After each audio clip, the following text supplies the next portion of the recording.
What's up guys, my name is Dean, aka the Blue Crusader, and welcome back to the channel. So in today's video I'm going to be doing an overview of the first Minecraft 1.17 snapshot. At this point a lot of people will have already seen this, but it has been released now and this is the first snapshot for Java Edition. So we're going to be going over the patch notes and then jumping into a little bit of gameplay to show off all the features. I will have timestamps on this video so you can click on the section which you're most interested in. So if you want to skip over the patch notes and the overview of the update itself, then you can jump straight into the gameplay.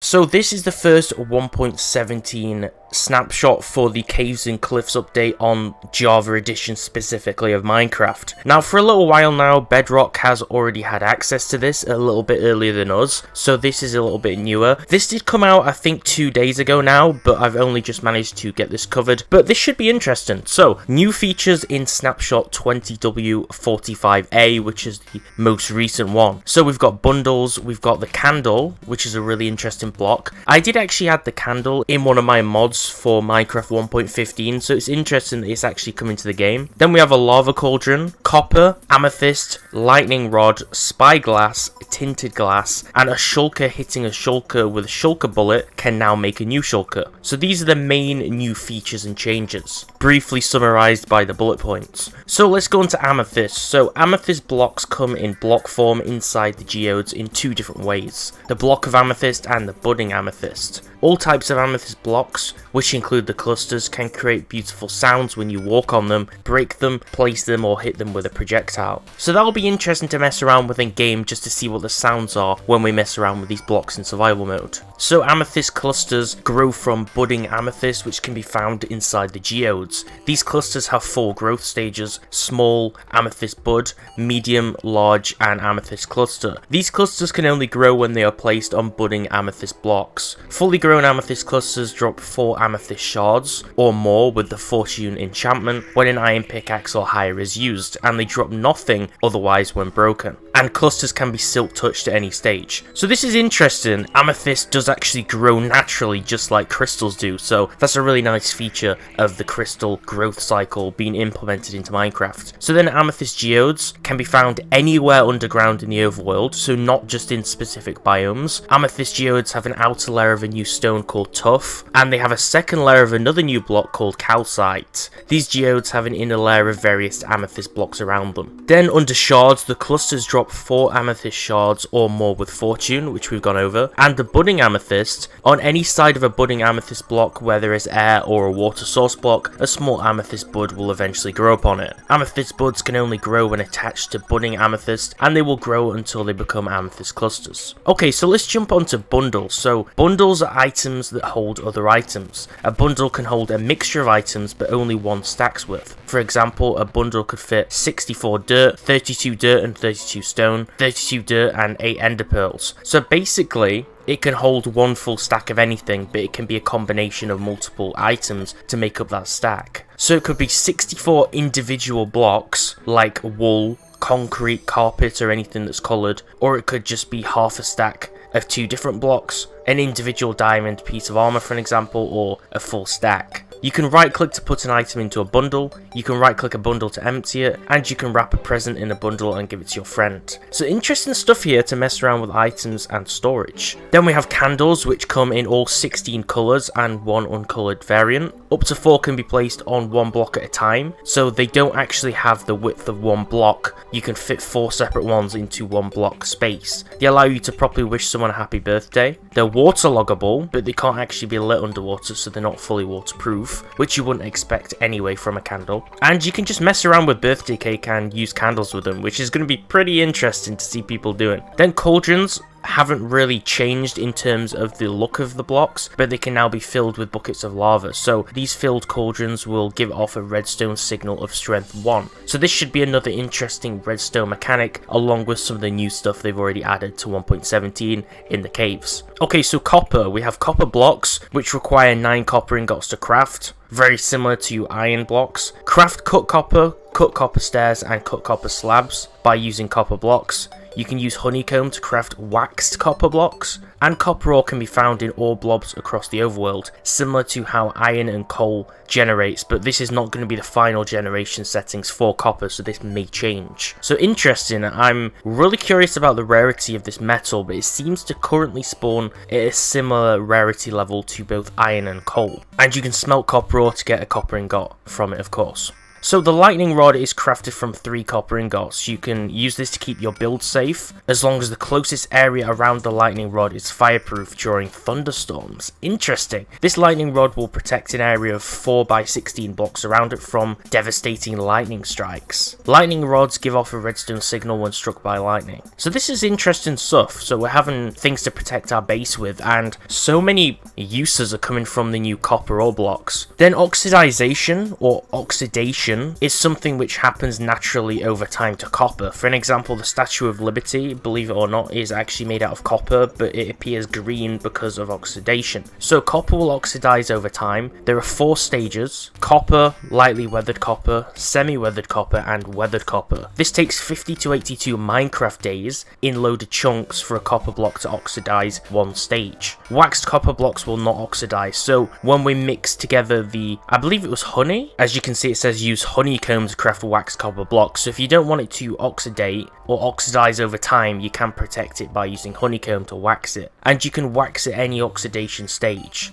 So that means that you can keep the pretty lightly weathered copper block in its current state forever. So whenever you apply the honeycomb to wax the copper, it will stay in the current form it's in. So if it's already started oxidizing and turning green, it will stay in that current stage it's in. Or if it hasn't done that yet, then you can keep it in its first stage. So that's interesting. That's how you can keep the block to stay in the same state that it currently is if you want to retain its look. So if you like being a pirate, there's also the spyglass. You can use this to see faraway things into the distance, and you can pretend to be a sea captain or catch your neighbour in the act as they dye your sheep lime green. So that's a little bit of a joke there. But if you're messing around with boats with a pirate map, you could use a spyglass now, which is pretty cool, and you craft this from 2 copper ingots and 1 amethyst shard. So using both elements from the update here, not just copper, so that's interesting. I'm not sure what place amethyst has in that crafting recipe or its appearance, but it'll be really interesting to see. Tinted glass is a type of glass that does not allow light to pass through it. It's crafted by putting a glass block in the middle of 4 amethyst shards. Tinted glass can be obtained without silk touch, and it does not shatter like normal glass. Okay, experience orbs also now sometimes merge when in large quantities to improve performance. This does not change the rate at which the player can absorb them, it simply limits the amounts of separate orbs floating around in the world. So they will merge the same, but this is just a performance fix to prevent lag of them all being scattered around. Particles now appear when pistons break blocks. Simple firework rockets with 1 gunpowder can now be crafted on the recipe book. And dirt paths can now be made by using a shovel on dirt, podzol, mycelium or coarse dirt, as well as grass. Minecarts and rails also now work in water. That's actually a huge thing, so if people are making theme park builds or messing around with underwater minecart rails, they won't have to make complex tunnels to make that possible, so that's a really interesting upgrade. And all rails can be waterlogged, which work with the dispenser and water bucket too. Flowing water doesn't break rails, which is pretty huge, and minecarts can pass through water but get slowed down more than usual. So there is still some effect on gravity and certain laws which are applied to the minecart when it is underwater, but it's really interesting we can actually do that now. So technical changes: servers can now require custom resource packs to be accepted, and the pack format in the version.json in resource packs has been split into both data and resource versions. There's also a loot table, set banner pattern, and entities are now saved separately from terrain chunks. So if you set require resource pack in the server's properties file, which you should be aware of if you run a server before, then players can be prompted for a response, and they'll be disconnected if they decline downloading the custom pack. So you can actually kick people if they don't use your resource pack now, which is interesting. So we're just going to jump over these more complex features, and I'm also going to slowly scroll down so you can pause the video at any point to show some of these bug fixes that have now been fixed in the game as well, if you want to stop by and read some of these different fixes. As you can see, there's an absolutely gigantic list of small changes and patches which have improved a lot of bugs and breakages in the game. So that's the patch notes, so let's actually jump into game now and have a look at some of the brand new content. Okay, so we're in game now, so what I'm going to do is I'm going to scroll through creative mode and we're going to take a look at some of the brand new blocks and spawn them. Of course, a lot of these blocks will generate naturally in caves, hence the name of the update, but I just want to kind of take a look at what's actually new. So the first one is Tinted Glass. So this is normal glass, the standard original glass blocks, not the glass panes. And here is the Tinted Glass block, which you will create using Amethyst. As you can see, the bottom of the block has this weird black shadow undertone to it, so I'm not sure if that's going to be removed in the later versions and if that's some kind of texture glitch, or if that's just because this tinted glass doesn't allow light through it. I'm not sure if that's supposed to happen, but this is how it looks differently. So you can see that we have tinted glass, which looks a lot darker to the normal glass. Exactly like if people have cars and they don't want you to see inside them. I'm sure you've seen tinted glass before. Exactly the same thing. It behaves the same way in this Minecraft update too. Okay, so another thing I'm going to show you are the brand new candles. So as you can see, like what they said on the patch notes, you can fit up to 4 different candles in one area. Now, this is one area, meaning one block. So basically, you can just put one in and it'll center it. And then the more you put it in, it will change the order of where the candles are placed. And also the sizes of each candle will vary as they connect together. So basically, each candle, candle 1, candle 2, 3 and 4 are all a different block type. So these are all different blocks which change based on how many candles you place. So I'm just going to show you the different colours of the candles, which are in a lot of different varieties. I'm pretty sure they're exactly the same as all of the wool colours in game. So as you can see, every one of these colours are basically the same ones which support wool blocks.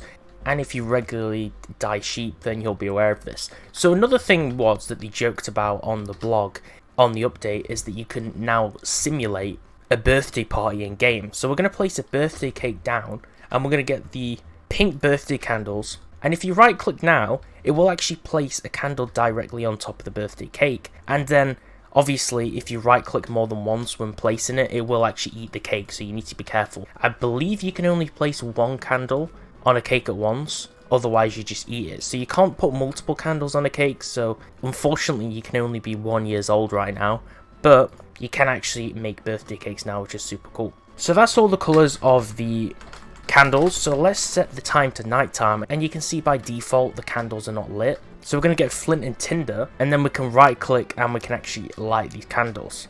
Now as you can see, when we do this, the candles don't actually have any type of flame on them. They do illuminate the area around us just a little bit, so you can see they are actually a really weak light source. But right now they have no particles or flames or smoke or anything coming from the top of it, which actually gives it some kind of an effect that it's actually lit and on. So currently this is just a snapshot, so I would guess they're going to change this in the future. And of course there's the black candle, which I also missed as well.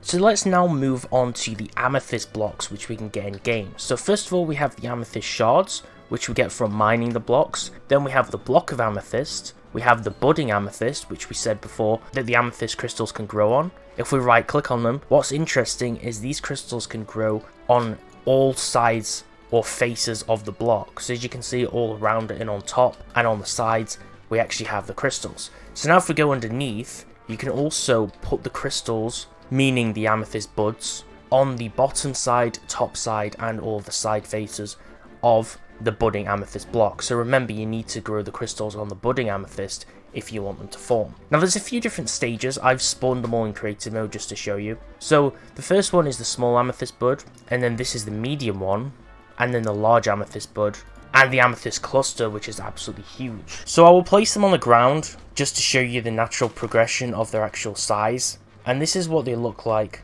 when they're actually growing. Even though they don't exclusively actually grow on stone blocks, I'm just going to show you on the stone blocks just to make it seem more like you're inside a cave. And of course, like we said before, if we place down a block of amethyst, and let's get a pickaxe. Now you could hear a few of those sounds when we placed it right, because what we said in the patch notes is they had some pretty interesting sounds which play when we mine all of the different amethyst blocks. So we're going to put down some amethyst buds as well, and all of these different blocks, and some budding amethyst and normal amethyst blocks. And then we're going to go into survival mode and actually mine some of them, and I'll show you some of the sounds that it creates.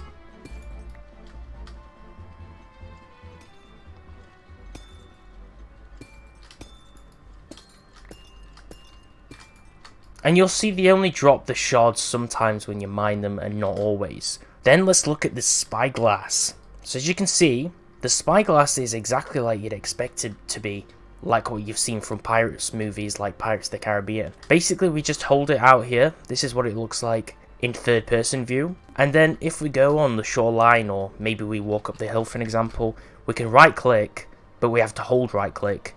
And it will actually zoom in, and we can see what's in the distance, like these horses grazing over on the field, which is super cool. So a lot of people who use Optifine to have a zoom lens to zoom straight into things, you can now alternatively craft or spawn the spyglass in creative mode, for an example, without mods, and have some kind of a zoom. So this is actually really good for videos, and it's also really good if you have a really far away base or a lighthouse that you've built on a hill and need to see what's in the distance. So this is a really cool piece of kit, and remember, this is crafted out of copper and also amethyst. To craft this, we'd go in the crafting bench and we'd use 2 copper ingots and then an amethyst shard, and we craft the spyglass using this crafting recipe. And then we have our brand new spyglass. So let's move on to the copper blocks. As you can see, every single type of copper has its own block, which is a variant based on its weathering. So you can see the standard copper block appears like normal copper, and then it goes into the slightly weathered state, the semi-weathered state, and the weathered, fully weathered state.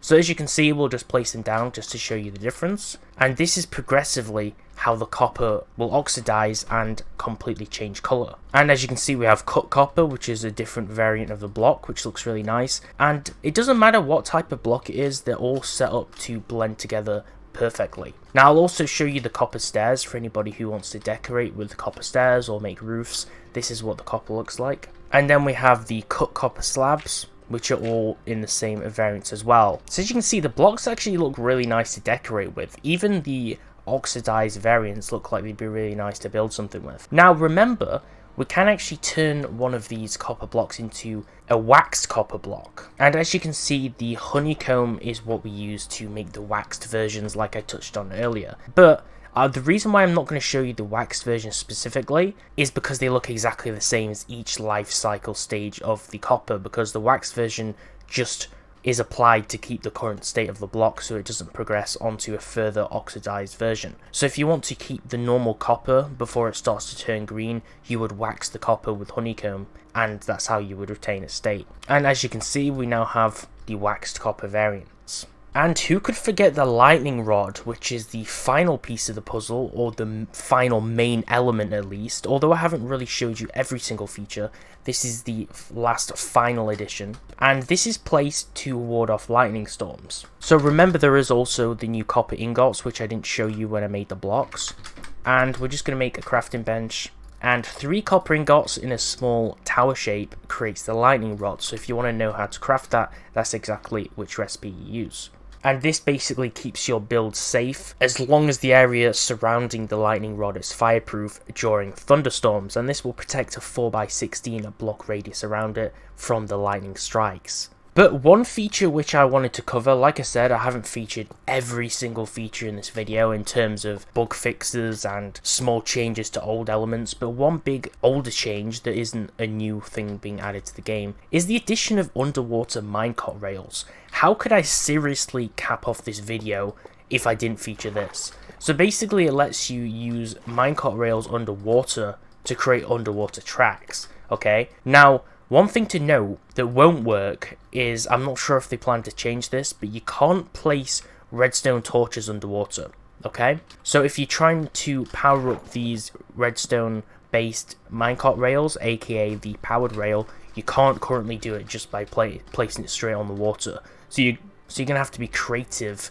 in terms of figuring that out. But as you can see, the minecart will drift slower, so you're gonna have to try and find a solution to figure out how to get more power in your rail so you keep on moving, because as you go underwater you drift very slowly, and then you're gonna have to figure out how to fix the powered rail problem. But that's the overview for the Minecraft Snapshot 20w45a, which is the first Minecraft 1.17 Caves and Cliffs update. for the Java edition in snapshot form. So I hope you enjoyed all the features and the showcase. If there's anything which I missed showcasing, or any crafting recipe or process from the update which I didn't cover, make sure to tell me below in the comments below, because when there's another snapshot or another update, I will probably make another video on that as well. So make sure to like the video and subscribe for more Minecraft mods videos and updates like this. Thanks for watching, and I'll see you next time.